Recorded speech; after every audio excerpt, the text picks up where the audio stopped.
ভাই, বাংলাদেশের অকুতোভয় বীর সৈনিক, আগামীর বাংলাদেশী যুবকদের অনন্য অনুপ্রেরণার বাতিঘর শহীদ শরীফ ওসমান হাদি শাহাদাত বরণ করেছেন। এটা একদিকে আমাদের জন্য শোক সংবাদ, আরেকদিকে এটা আমাদের জন্য আনন্দের সংবাদ যে এক ভাই শাহাদাত বরণ করেছেন।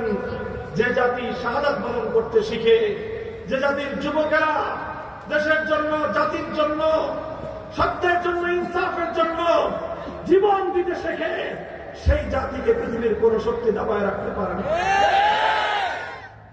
আমাদের ভাই শহীদ হয়ে গেছেন, আমাদের তার প্রতি দায়িত্ব কর্তব্য আছে না নাই? বলেন আছে নাই? বসেন বসেন, দাঁড়ায় দাঁড়ায় বলবেন দায়িত্ব আছে আপনার। বসেন, দাঁড়ায় একটু বসেন। সবাই একবার করে সূরা ফাতিহা পড়ি। শরীফ ওসমান হাদির রুহের মাগফিরাত, তার শাহাদাত যেন আল্লাহ কবুল করেন, জান্নাতে উঁচু মর্যাদা দান করেন।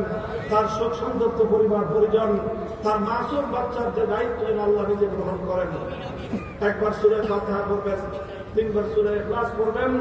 এরপর ইনশাআল্লাহ আমাদের মোহতারাম মুআজ্জাজ মেহমান, বাংলাদেশের আলেমদের অন্যতম শীর্ষ ব্যক্তিত্ব, বেফাকুল মাদারিসুল আরাবিয়া বাংলাদেশের সম্মানিত মহাসচিব, আমার মোহতারাম বড় ভাই, জাবিয়ার সুনাম ধন্য প্রিন্সিপাল শেখুল হাদিস আল্লামা মাহফুজুল হযরত তশরীফ এনেছেন। ইনশাআল্লাহ তিনি দোয়া করবেন। এই দোয়া করে ইনশাআল্লাহ আমরা সবাই যাব। ঠিক আছে তো? ইনশাআল্লাহ কেউ উঠবেন না। সূরা ফাতিহা, সূরা ইখলাস পড়তে থাকেন। কথা শুনুন।